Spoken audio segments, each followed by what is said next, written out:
Começando o TDC Report. Olá, ouvintes! Começando mais um episódio do Tá de Clinicagem, edição TDC Report. Boa! O retorno. É quase um esquema de plantão, né? Sabe assim? Tá de Clinicagem é o podcast de clínica médica feito para internos, residentes, qualquer profissional de saúde que queira se atualizar nos temas de clínica médica e temas mundiais também, né? O mundo todo tá falando do corona, né, Pedrão? Então, o mundo todo. Viemos aqui fazer o retorno, né? China, Itália, Coreia do Sul. Mas meu nome é Pedro Magno. Eu sou o João Mendes. Eu sou o Rafael Coelho. E eu sou o Frederico Amorim. E é isso, né, pessoal? Um não foi o suficiente. A gente tá tipo o filme da Disney que quer estragar o filme bom, né? Então a gente não vamos estragar e vamos falar um pouquinho mais de corona aí. Vocês lembram de algum 2 que foi melhor que um? Tubarão. Sério? O Braddock 2. Aí só você assistiu, né? Quem assiste Braddock e quem assiste Braddock 2? Tem o Braddock 4, que é aquela cena clássica que ele dá um roundhouse kick na TV. João, só queria dizer que você tá a um passo de assistir Tornados com Tubarões, né? O Sharknado. Sharknado é top. Mas, pessoal, o episódio de hoje é mais um episódio de atualização. É uma coisa a gente tentando trazer o que tem de mais recente, publicado e atualizado. E, ao mesmo tempo, é um episódio muito dinâmico. Talvez o que aconteça daqui a uma semana, 2 semanas, um mês, já não esteja de acordo com esse episódio, ok? Eu acho que é importante dizer que a gente está gravando na segunda-feira, dia 16 de março de 2020, à noite. Um episódio que vai sair no dia 18, né? E essa notação de que é um cenário evolutivo e que amanhã pode ser uma coisa muito diferente, vale muito a pena marcar. Eu acho que o que todo mundo está vivendo, eu acho que a gente sentiu um pouco antes de começar esse episódio, é um mar de informação, sendo que não tem nada que já dá a bola redonda, né? Então você fica muito fragmentado o conteúdo, é difícil fazer as coisas fazerem sentido. A gente aprende muito sobre os processos de como a ciência chega a determinadas conclusões, né? A hipótese, a testar e depois as conclusões. Nesses momentos que ninguém sabe de nada, né? Baseado nisso, eu queria saber por onde vocês estão se atualizando em época de coronavírus. Cara, é difícil, hein? É porque nos grupos eles mandam uma coisa de cada lugar, cara, tá né? Insuportável. Grupo de WhatsApp pra se informar é complicado, né? É boletim epidemiológico do Ministério, é Sociedade Brasileira de Infecto. É tia que tá mandando WhatsApp. Isso sem mencionar o fake news, né? Imunoshot. Mas esse episódio, pessoal, a gente vai tentar dividir ele em 2 segmentos. O primeiro segmento vai ser a abordagem ao paciente. Chega um paciente, o que é um caso suspeito, como é que é a nossa evolução. Algo parecido com o que a gente fez na outra vez e agora com um pouquinho mais de substrato para poder argumentar. E a segunda parte desse episódio vai ser para a gente falar um pouquinho da pandemia, né? Com alguns conceitos epidemiológicos, como que a gente chegou até aqui e talvez até tentar prever para onde a gente vai, né?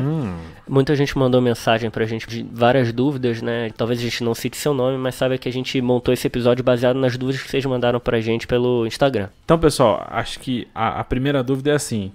Tô no PS. Isso. Vem um paciente com um quadro respiratório. E aí?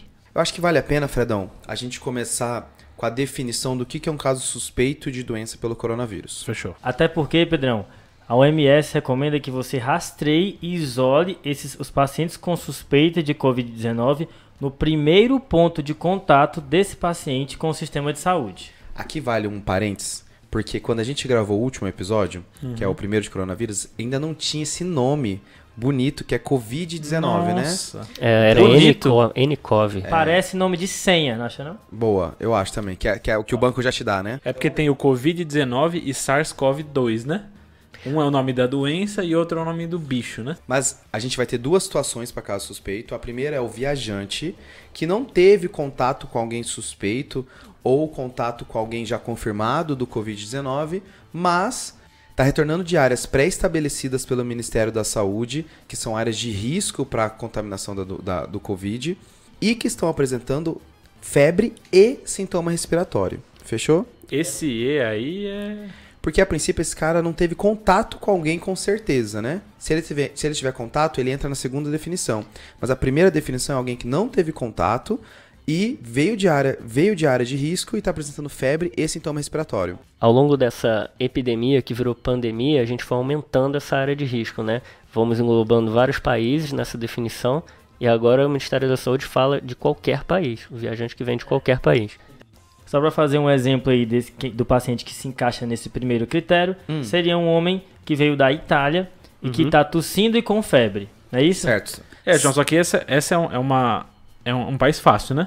Você acha, cara? Na hora que vem, a Itália tá na mídia, etc. Mesmo se for um país assim, aleatório, né? Tipo? Tanzânia, por exemplo. Mas assim, lembrando que, como o Rafa falou, agora todo o país é considerado de risco devido à volta ao mundo que ele deu, né? Pronto, o que facilita muito o nosso papel de PS, né? Pronto. Mas lembrando que não tem que abrir o Google Maps, né? Exato. Pra ficar procurando o país e aí jogar no Google pra ver se apareceu alguém doente desse país, facilitou mesmo. Mas lembrando, João, que esse caso, ele não pode ter tido contato com alguém suspeito ou confirmado com Covid, porque senão ele encaixa na nossa segunda situação. Boa. Situação número 2 é contato. Pessoas que tiveram contato com algum suspeito ou confirmado e que estão apresentando febre ou sintoma respiratório, porque agora o meu limiar abaixa. Aí o problema desse, Pedrão, é assim, quem que é o caso suspeito, né? Porque, por exemplo, nós somos médicos, a gente atende IPS, a gente vê muitos casos suspeitos que viajaram e estão ainda aguardando o exame de PCR de confirmação, e aí? Então, Rafa, não precisa ir tão longe assim. O que a gente pega dia a dia do quem tá trabalhando em PS esses dias? Eu sou Uber, eu vou no aeroporto todo dia e eu posso ter tido contato. E aí? E esse cara? E o cara que trabalha no aeroporto? Tá pouco sensível esse critério?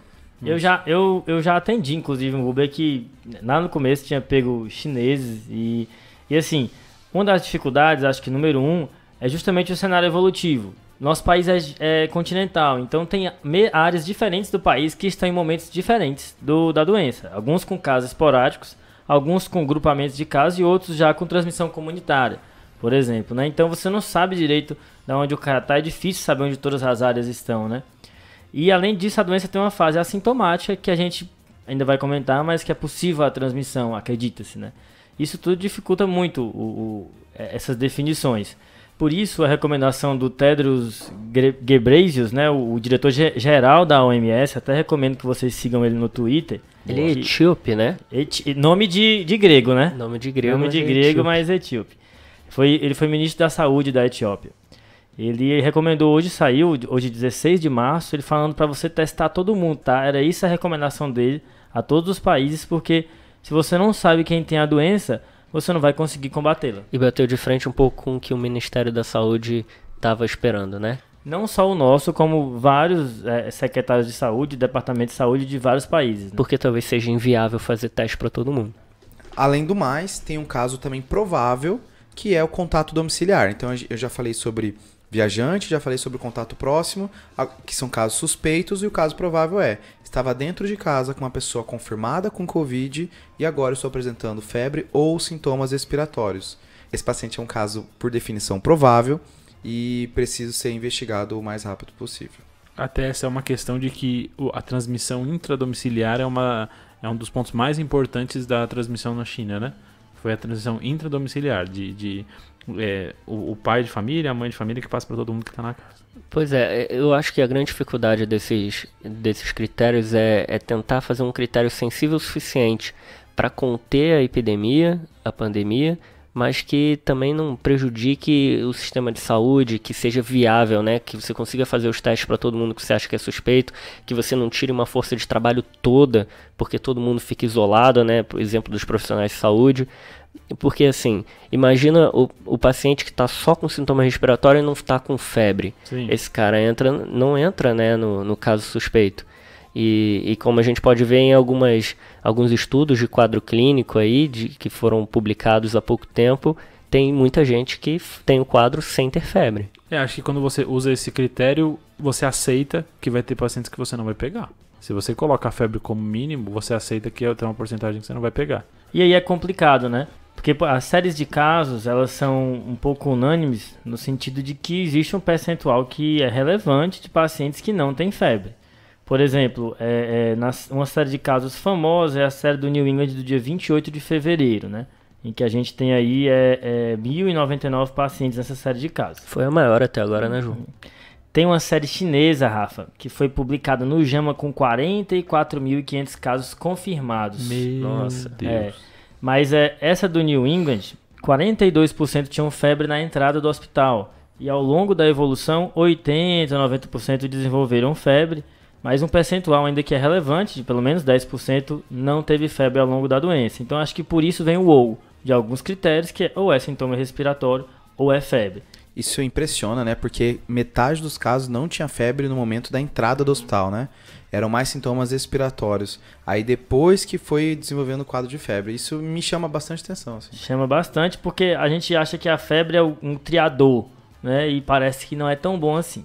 O ou que você falou aí é do caso suspeito do contato próximo, né? Isso. O problema pra mim é o critério do viajante, que é febre e sintoma respiratório. O cara que viaja e chega com sintomas respiratórios, eu acho que deveria também entrar como um caso suspeito. Eu não sei qual que é a opinião de vocês. Eu concordo. É que é difícil ele ter viajado e não ter tido contato com ninguém, né? A dificuldade, eu não sei se isso entrou na política do Ministério, é sobre o quanto isso ia arcar de dinheiro, né? Então, assim, será que temos teste suficiente para ser tão sensível assim? Aí, entrando ainda em quadro clínico, uma coisa que a gente fala muito é síndrome gripal, né? Sintomas respiratórios, pensa muito em rinorreia, coriza, dor de garganta, mas esses não são sintomas importantes na Covid-19. É importante deixar isso claro aqui, pessoal. Na série de casos, 5% ou menos dos pacientes têm esses sintomas de via aérea superior. Então, se tivesse que pintar o paciente clássico, é tosse seca e febre, e é isso.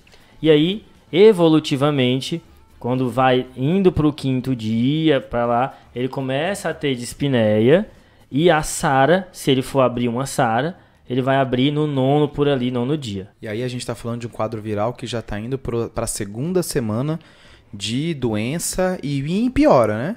É uma coisa que a gente não costumava ver nos quadros virais habituais, né? É uma pneumonia viral, né? A gente comentou isso no primeiro episódio do Corona e isso não mudou muito, né? Essa noção de que desde os primeiros estudos a gente vê que não tem muito sintoma de via aérea superior. É mais sintoma de tosse e desconforto respiratório. E aí tem uma análise do curso clínico dos pacientes que foi publicada no Lancet. E é bem interessante porque eles botam um gráfico dos pacientes que morreram e os pacientes que não morreram. E eles evoluem igual até mais ou menos o 10º dia. Se você for olhar os sintomas, é bem parecido. Então, a real é que você não sabe quem vai se dar mal. Até que o paciente que é sobrevivente, ele não vai ser entubado, ele pode até ter uma SARA leve. E o paciente que vai deteriorar, abrir as complicações, que são principalmente SARA, injúria miocárdica, podendo evoluir com arritmias, doença isquêmica e até miocardite. E mais avançado, síndrome de disfunção de múltiplos órgãos, esse paciente vai afundar. Mas você só vai saber isso lá na 2ª semana. Então o paciente que vai se dar mal na 2ª semana de sintomas. Antes vai ser todo mundo com um quadro clínico parecido. Isso me lembra um pouco a dengue, né? Que o paciente chega, dá uma melhoradinha e depois piora. Então acho que a gente precisa os estudos têm que tentar identificar quais são os sinais de alarme aí para o paciente precisar ficar internado ou não. Mas voltando ao nosso paciente que está então no pronto-socorro, com febre, tosse, sem sintomas de via aérea superior e que teve um contato próximo suspeito, ok? Nos encaixamos? Boa. Beleza. Boa. E aí, o que a gente vai fazer para ele nesse momento? Cara, acho que a primeira coisa de todas é, fiz a suspeita, assim, que nem a gente falou no outro episódio, tô no meio da consulta. Se isso não foi visto pela triagem antes, eu percebi que esse caso é um caso suspeito ou provável, eu saio, ponho a minha máscara, falo pro paciente que eu tô atendendo por causa da máscara e esse paciente tem que ser isolado no pronto-socorro. Então ele não é para ter contato com os outros pacientes e idealmente os pronto-socorros têm que ter um local agora preparado para abarcar esses pacientes. Boa. E é importante que você treine os profissionais de saúde do hospital para eles saberem que situações podem potencializar o risco de transmissão para eles implementarem medidas de precaução adicionais, né?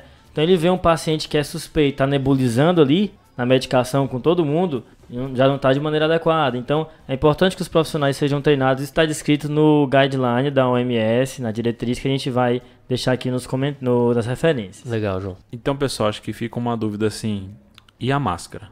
Eu já atendo de máscara, qual máscara que eu uso? Assim, na verdade, eu não vi muita coisa uniforme sobre isso, mas o que eu vejo do dia a dia do PS é médicos atendendo com máscara. E muitos hospitais já estão recomendando que os seus médicos plantonistas atendam de máscara também, né? Exato. As referências não têm um consenso sobre isso, né? Se for olhar os americanos, eles sempre mandam botar a N95, que é a que bloqueia aerossol, para ter uma precaução maior, e o Ministério da Saúde, o OMS, fala para você colocar a máscara cirúrgica, que vai bloquear a sua gotícula. Então ainda existe essa certa discordância entre entidades. Aí, Rafa, isso que você está falando, só você falou da N95, só lembrando então que não é só a N95 que pode ser usada nesse momento, tem as outras que são semelhantes, né? Então temos a N95, a N99, a N100 e a PFF2 e PFF3. Nunca nem vi. Então essas, o que elas todas têm em comum? Elas todas filtram pelo menos 95% de partículas. Na verdade, a PFF2 é 94%, mas esse é o mínimo. E a N100 é 100? Então, cara, não sei. Deve ser 99%. A PFF3, se eu não me engano, é 99,7%. Agora as outras, não sei se é 100 mesmo, se é 99%. Mas e que seja. Porque o que aconteceu comigo? Eu fui num plantão e me deram uma máscara PFF2 escrito assim, para solda. Eu falei assim, isso aqui é um local mulambo que tá me dando uma máscara errada. Não tem nada a ver. Aí eu fui procurar e não, isso tá certo. Essa N100 aí não passa nem sinal de Wi-Fi, hein, bicho? Cara, acho que é importante só deixar claro também o que a Organização Mundial da Saúde menciona sobre isso. Essa mesma diretriz aí, que data do dia 13 de março de 2020. Eles mencionam o seguinte: você tem que instruir os pacientes, dando uma máscara para todos eles e colocando eles em um quarto isolado, se disponível, numa área separada, deixando uma distância de 1 metro entre os pacientes suspeitos. Instruí-los toda aquela etiqueta da tosse que o pessoal já mencionou no episódio aí, primeiro episódio de coronavírus. Além disso, devemos adotar precauções de gotículas e contato, inclusive no contato de fala, para evitar movimentos desnecessários do paciente ou transporte. A gente vai retomar esse tópico lá na frente. E quando a gente tiver procedimentos geradores de aerossol, aí sim, tomar as precauções de aerossol. Quais são esses procedimentos? No caso, aspiração do trato respiratório, intubação, broncoscopia e ressuscitação cardiopulmonar. Uma coisa que a gente às vezes esquece é a nebulização, né? Nebulização acaba aerosolizando, é uma coisa que acontece, faz ali um atroventezinho, faz um sorinho. E é sempre do lado do cara que tem DPOC, né? Sim. E aí porque já ele vai tá fazendo também, né? Então, a princípio, os principais manuais recomendam deixar a máscara cirúrgica no contexto normal, mas quando eu for fazer algo que vai aerosolizar, essa palavra, aí eu uso a N95. aerosolizá-lo whey, né? Exato. Certo? Então vou usar a N95 aí.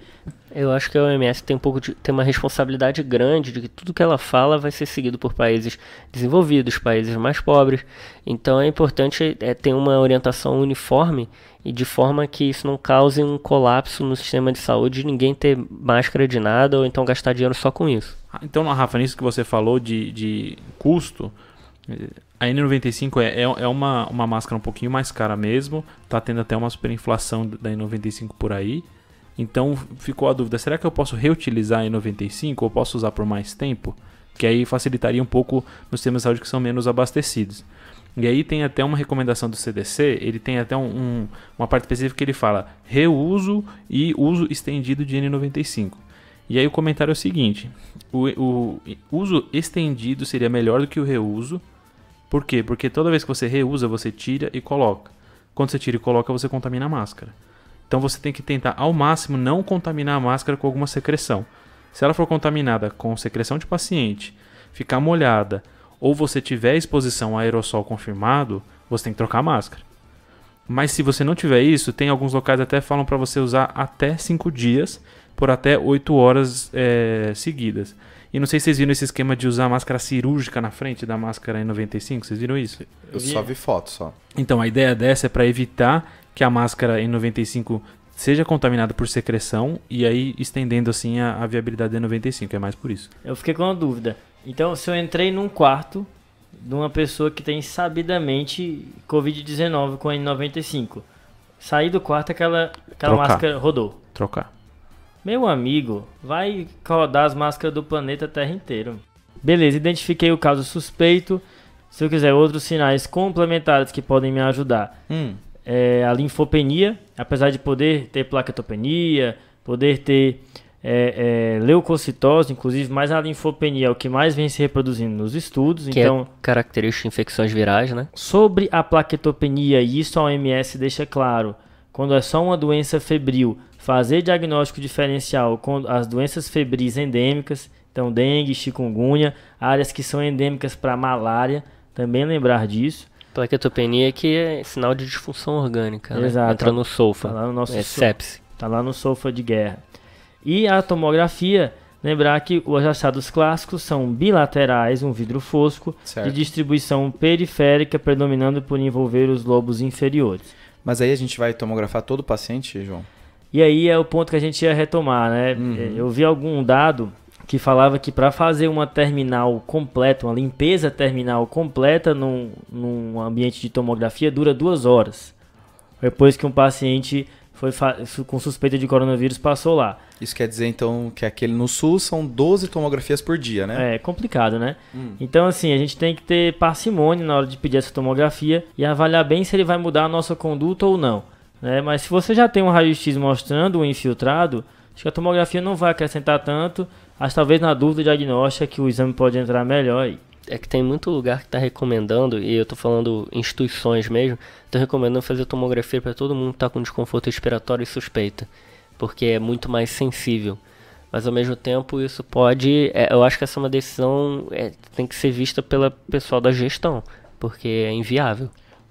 O caso clínico que foi publicado no New England, o primeiro caso clínico nos Estados Unidos, é só raio-x. É só raio-x, meu amigo, não tem tomo. Já apareceu infiltrado no raio-x. E a ausculta, né, que nem entra mais nesses estudos aí. Tem um médico americano que ele contraiu o Covid-19 e ele tá fazendo ultrassom pulmonar dele mesmo para ver as mudanças do padrão. Meu É a ciência em si mesmo, né? Exatamente. Muito bom. Então identifiquei, vou coletar o exame específico, que é o PCR para o coronavírus, mas não vai sair na mesma hora. O que eu tenho que fazer? Primeira coisa, a OMS estratifica os pacientes em 3 grupos, tá? Ele estratifica os casos leves, os casos graves e os casos críticos, certo? Então, os casos leves são todos que não são graves ou críticos. Ok. O que é um caso grave? É um paciente que tem a pneumonia grave, que eles chamam, que o que é para eles? É uma frequência respiratória maior do que 30, desconforto respiratório ou saturação de oxigênio menor ou igual a 93% em ar ambiente. Esse é uma pneumonia grave para a OMS. E o que é o caso crítico? É o paciente que tem SARA ou sepse, certo? Disfunção orgânica. Esse é o paciente que é o crítico para eles. Então internam esses últimos 2, né? Exatamente. O crítico vai para a UTI e o grave pode ficar na enfermaria a priori. Boa. O que eu faço com um cara leve? Esse paciente não precisa ficar internado. Eles botam sempre para você considerar as comorbidades, ver os grupos de risco, e não é uma decisão preto no branco. Mas a priori é um paciente que teria condição de ser manejado em domicílio. Você vai dar medicações sintomáticas, a nossa velha e boa dipirona, que está no panteão dos remédios, né? Vai orientar o paciente sobre sinais e sintomas de doença complicada. Ele tem que ter um bom canal para voltar ao hospital, certo? E, idealmente, se ele tiver um cuidador, o cuidador tem que ter contato com algum profissional de saúde. Eles mencionam isso lá. Lembrando que a gente já mencionou em episódios anteriores que isso é um bom motivo para internar uma pessoa, né? Alguém que tem motivos sociais que não vai conseguir voltar e não vai conseguir manter o tratamento fora do hospital, né? A gente até evocou o conceito de letramento médico, letramento em saúde, né? Do inglês Health Literacy. Olha só, evocou Health Literacy. Esse aí Literacy. Do grego, estratégia, né? Eu só não falo o nome de uma escola aqui porque ninguém tá patrocinando, mas aí teve uma escolinha de inglês boa, hein? Mas podia patrocinar. E lembrar, informar os pacientes que a doença piora na 2ª semana. Tem que falar isso para eles. Boa. Paciente que está com doença grave, mas não crítica. Paciente que precisa de oxigênio e de monitorização. Esse vai estar internado, né? Inicialmente, que eu não sei como é que ele está ainda, acabei de ver o paciente, vi que ele está desaturando, porque esse paciente está desaturando. Eu vou botar O2 nele, almejando uma saturação maior que 94%. Saquei qual é a do paciente, como é que ele está, se ele na verdade não é um crítico, é só um grave. Aí eu posso ir titulando esse O2, almejando aí uma saturação maior do que 90%. Então ele orienta o quê? Inicialmente eu boto um alvo mais alto, e aí vou conhecendo o paciente ali naquele atendimento, e se ele não continuar precisando de muito O2, eu vou baixando até uma saturação maior do que 90%, tá? essa meta de saturação de oxigênio, ela tá causando bastante discórdia, né, João? Tem locais falando que metas diferentes, 92 para todo mundo, 94. Então isso pode ser uma coisa que mude de local para local, né? Exato. Eu acho que a orientação talvez seja siga o protocolo da sua instituição. Acho que isso é uma boa. Lembrar que para grávidas eles orientam uma saturação um pouco maior, de 92% a 95%. E uma coisa para esses pacientes que estão internando, João, e tá tentando atingir uma meta de saturação, o OMS não se posiciona claramente sobre isso, mas existem vários manuais evitando que a gente faça aerosolização, como eu já tinha mencionado, né? E aí, evitar nebulizar esse paciente, talvez seja paciente para a gente fazer beta-2 de curta, que seja tipo aerolim, né? Um spray único. Evitar ficar fazendo VNI. Evitar ficar fazendo VNI, isso é bem importante. Tem vários manuais hospitalares falando para evitar fazer VNI, que se você não conseguir atingir a meta de saturação com oxigênio suplementar, seja no catéter nasal, seja numa máscara reinalante, você ir direto para intubação, né? Evitar catéter de alto fluxo, VNI, essas coisas assim. Pode ser que eu transforme mais gotícula em aerosol e contamine mais pessoas. Boa. É difícil, né? Porque esse é um jogo entre ter que entubar um paciente precoce e ter Exato. todas as complicações de intubação Exato. do paciente versus contaminar as outras pessoas. É um jogo difícil, né? Com certeza. Só lembrar de cobrir tanto os patógenos bacterianos como virais. Então, muitas vezes vai entrar a cobertura de pneumonia bacteriana e oseltamivir para influenza, até você descartar essas infecções. E o manejo da SARA, seguindo aí os protocolos já habituais da SARA. Outra coisa só para fechar essa parte é que a OMS recomenda que você não use corticosteroides de rotina, tá? A gente já tinha mencionado no episódio anterior, né? Que corticoide, a princípio, é pior desfecho, baseado em estudos do SARS lá de 2002, né? E o que é bizarro é que nas séries de casos a galera usa corticoide a rodo, cara. As séries chinesas e tal, é 44% de uso de corticoide. Pois é, a gente tem evidência que o SARS e o MERS diminui o clareamento viral, tá? Então retarda o clareamento viral. Para a influenza, o H1N1 de 2009, tem estudo falando que aumenta a mortalidade, então a ideia de não fazer corticoide é essa. É difícil que esses estudos mostram associação, difícil dizer se é causalidade, até porque os pacientes que usavam corticoides eram pacientes mais graves, né? Pelo menos na influenza. E o desfecho desse primeiro estudo que você falou foi clareamento viral, né? Não desfecho do paciente. Então acho que é discutível isso, né? É interessante pensar que não está tão fechado a ideia do corticoide. Já que você falou de todo mundo usar corticoide lá e achar bizarro, João, você sabe quantos estudos tem sobre corticoide na China agora? Não faço ideia, mas acho que é muito. São só 4. Nossa, olha, mas são 4. Cara, suspense desnecessário. desnecessário, né? Vocês estão vendo essa folhinha aqui que eu trouxe, galera? Fala, faz tempo que tu tá com esses Então, rabiscos aí. eu fiz um rascunho aqui, porque eu entrei na plataforma da OMS antes de vir pra cá, puxei todos os estudos que estão rolando lá sobre Covid-19. São 392 ensaios clínicos sobre terapias para Covid-19. E essa plataforma da OMS, que junta todos os ensaios clínicos para Covid, tem também o clinicaltrials.gov. O que eu achei interessante é que desses 392 ensaios na plataforma da OMS, todos são chineses, alguns têm participação do Japão, e são 42 terapias estudadas. As que estão sendo mais estudadas são algumas que têm evidência de atuação in vitro contra o Covid-19. Quais são essas? Cloroquina, lopinavir, ritonavir, hidroxicloroquina e remdesivir. Esses são os 4 principais, tá? Eu vi um monte de reumato feliz aí que a cloroquina e a hidroxicloroquina já tá entrando já, né? Pois é, estão testando alguns outros antimaláricos, que é artemisina com piperaquina, estão testando estudos com células-tronco, tem testes de vários com medicina chinesa. Daqui a pouco vai entrar a S aí, que sempre alguém tenta a S. Estatina, né? Vitamina D. Não tem. E sulfato de magnésio. Vitamina C, tiamina. Tem um de vitamina C que ainda não está recrutando. Claramente. Óbvio. Mas assim, os que tem mais estudos lá na China são 7 estudos com soro convalescente. Vocês sabem o que é isso? É imunização passiva. A gente fez um post sobre isso, se você quiser saber um pouquinho mais, entra no nosso Instagram para ver, tá? Mas é basicamente você pegar o soro de alguém que já ficou imune e botar numa pessoa que tem alto risco de se infectar, então assim, como profilaxia ou como tratamento no paciente que tem alto risco de ficar ruim. Então é uma imunoglobulina do Covid. Exatamente. Que a gente tem Top. também para varicela, para raiva, basicamente isso. E alguns antivirais que estão sendo testados, eu já falei do Remdesivir, mas tem um outro que chama Ganovo, nome comercial sem qualquer aí conflito de interesse. Parece que nome de iogurte, né? Parece mesmo. O Danoprevir. Danone. E tem um Favipiravir. Eu tô falando tudo isso porque daqui a 6 meses vão achar aí qual que funciona e vão falar, a gente comentou lá no TDC. Ou nada vai funcionar, Ou né? nada. Tem também anticorpos monoclonais, tocilizumab, meplazumab, ruxolitinib. Esse daí é inibidor da JAK para mielofibrose. Eu não sei de onde eles estão tirando que isso pode ajudar.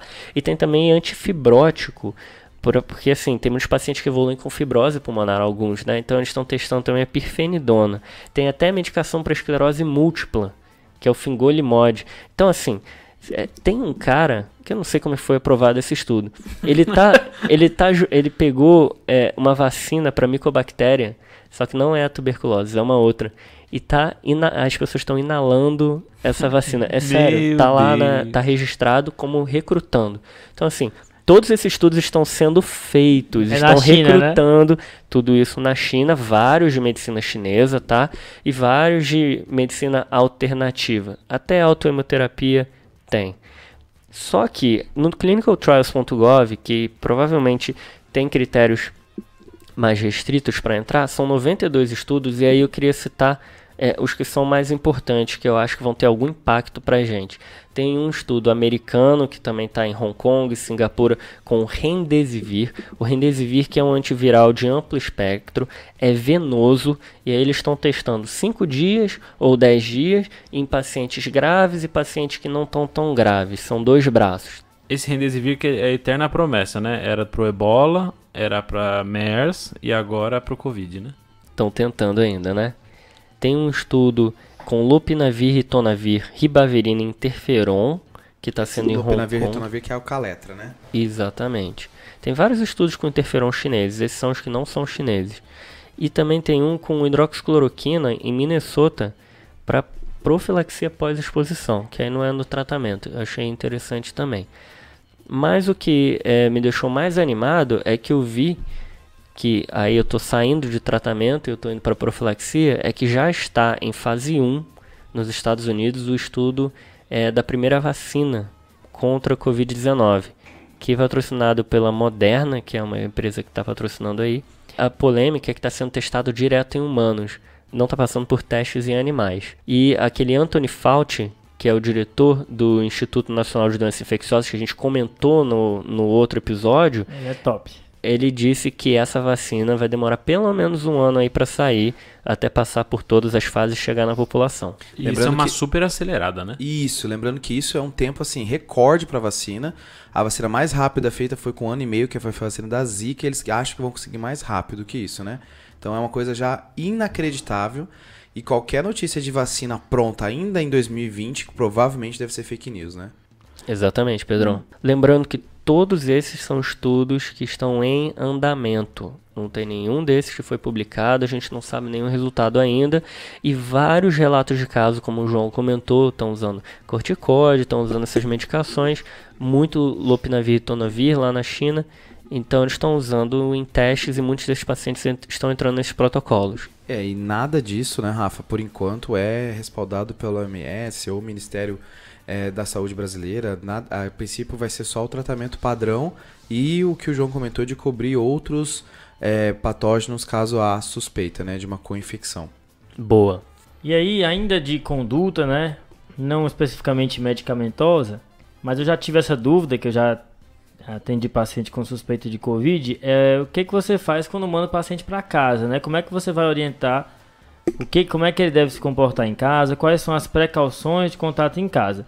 Não vou falar todos aqui, mas a gente vai deixar o documento lá nas nossas referências. Tem um documento da OMS de 4 de fevereiro desse ano explicando tudo que tem que fazer, até a temperatura da máquina de lavar tá lá, que tem que separar os utensílios domésticos e tudo mais, então tem tudo lá discriminado. Tem um documento do Ministério, né? De como fazer o isolamento domiciliar pelo Ministério da Saúde. É bem menor, tem 2 folhinhas só. Só que não tem a temperatura da máquina de lavar. Que eu nem sabia que tinha isso, né? Essa é a real, né? Então, esse é o negócio. Eu só consegui achar isso porque eu fui atrás exatamente disso. O que é esse isolamento domiciliar? Aí eu pesquisei e achei esse documento. A minha máquina de lavar não esquenta. Bom, então, pessoal, assim, todos os grupos de paciente, o paciente está internado, o paciente está internado de UTI, o paciente que vai para casa, todos eles coletam o exame para o Covid, né? Então, só um a mais do exame é um PCR que você pode coletar de lavado broncoalveolar, você pode coletar de secreção nasal, você pode fazer suave nasal, suave oral e tem até estudo que vem em fezes, urina e sangue. E o escarro induzido? Não vai poder porque tem que nebulizar para induzir, né? Então, escarro induzido já era. Boa. Então, a recomendação é, esses pacientes fazem uma coleta. Essa coleta, normalmente, eles pegam 2 amostras. Pode ser amostra combinada, por exemplo, suave de nariz, suave de boca, ou lavado broncoalveolar e suave, etc. Essa amostra é avaliada por um laboratório e, se vier positiva, ela tem que ser confirmada em um laboratório de referência do Ministério da Saúde. No momento, temos 3 desses, que são Fiocruz, no Rio de Janeiro, o Adolfo Lutz, aqui em São Paulo, e o Instituto Evandro Chagas, no estado do Pará. Esses são centros para você confirmar, então fazer a segunda prova do coronavírus. Esse PCR, se você vai ver assim, tempo de ficar positivo vai depender do local que faz. O mínimo que eu achei foi 24, 48 horas, mas tem vários locais que estão fazendo por mais tempo pela demanda. Então tem local que está dando até 7 dias de prazo pela demanda pelo exame. Esses são os institutos públicos, né? Tem vários laboratórios particulares fazendo também. Sim, tem local que vai na sua casa, colhe seu e você paga aí um dinheirinho. Mas até esses laboratórios estão sofrendo com alta demanda. Então... Estão pedindo para priorizar os pacientes que realmente têm indicação. Exato. E tende a piorar, né, Fred? Os casos só vão aumentando e provavelmente em progressão geométrica, e aí só Deus sabe quanto tempo a gente vai conseguir essas respostas, né? Exato, e acho que uma segunda dúvida é assim, onde que ele positiva mais? Tem alguns estudos que comentam isso, e mais interessante que eu vi é um estudo chinês em que eles avaliaram em todas essas amostras que eu comentei. E a que mais positivou foi o lavado broncoalveolar, como era esperado, né? A segunda foi o escarro, e aí a terceira foram os suaves, né? Suave nasal e depois o de faringe. Os que não positivaram nada quase foi hemo, então sangue quase não tem, urina não tem, e fezes até 50% teve, e nesses pacientes que tiveram positivo nas fezes, eles fizeram cultura do vírus e viram que o vírus estava ativo nas fezes. Então tem uma discussão de o que fazer com as fezes desses pacientes internados que estão com Covid, porque as fezes podem estar com o vírus e elas podem ser um foco de transmissão. E leite? Meu Deus do céu, eu não não tenho ideia. Tem um estudo chinês com 9 grávidas que viram que não acharam no leite. Então, a partir desse trabalho, existe uma recomendação da OMS, do CDC, de autoridades do Reino Unido, indicando que o aleitamento materno deve continuar mesmo nas puérperas que tiverem Covid. Seguindo a dica para chutar na prova, sempre o aleitamento vai manter, né? O único que não mantém é HIV, pela última vez, mas os GOs vão ajudar a gente aí se tiver algum erro. Eu só queria aproveitar, puxar o gancho aqui do PCR, Fred, porque você pode se deparar com uma situação em que você coleta uma amostra do trato respiratório superior, ela vem negativa, mas você ainda está desconfiando de coronavírus, né, do Covid-19. Normalmente, por exemplo, você vai ter uma tomosugestiva com epidemiologia a favor, mas o exame não te favorece. Boa. O que você pode fazer? Agora você vai atrás do trato respiratório inferior. Nesse caso, se o paciente não estiver entubado, você pode fazer uma bronco, ou se ele estiver entubado, você pode coletar lá do aspirado traqueal. Lembrando que ainda não tem sorologia para Covid-19. Está sendo desenvolvida, tem estudo sobre isso sendo feito, mas ainda não saiu a sorologia para Covid-19. E uma pegadinha aí que pode acontecer, estudo de Singapura, é um falso positivo na sorologia para dengue e no final ser Covid-19, viu? Essa informação é top. Então isso está referenciado no documento da OMS, eu fui atrás. Então pode acontecer uns casos em Singapura tratados como dengue, no final era Covid-19, lembra disso. E assim a gente termina como está sendo feita no dia 16 de março a abordagem ao paciente com suspeita e depois confirmação do Covid. Perfeito. Então, Pedrão, isso que você falou é importante porque oficialmente é esse o jeito que a gente comentou dos casos suspeitos, mas já teve pronunciamento do ministro da Saúde da gente começar um esquema de só fazer teste nos pacientes graves e nos pacientes pouco sintomáticos ou pacientes que você vai mandar para casa, não precisa fazer o teste. Mas até agora, oficialmente, nos boletins epidemiológicos, nos manuais, isso não tá. Boa. E assim, com essa deixa do Fred, a gente vai para nossa segunda parte do episódio, que é de pandemia, ok? Boa. Essa segunda parte já tá no seu feed, a gente dividiu para ficar mais palatável cada parte, né? Lembrando lá do nosso episódio de pneumonia que a gente fez o mesmo, né? Então, toma um fôlego aí, bebe uma água e volta para escutar a parte sobre pandemia aí. Tá no seu feed já. Quem vai dar uma pausa aqui, não esquece de seguir a gente no @tadeclinicagem no Instagram, compartilhar esse episódio com seus colegas e assinar a gente no seu agregador de podcast. Isso. Boa. E falar pros coleguinhas que esse podcast é top, que você recomenda. Boa. Valeu, valeu? Valeu. Falou! Falou.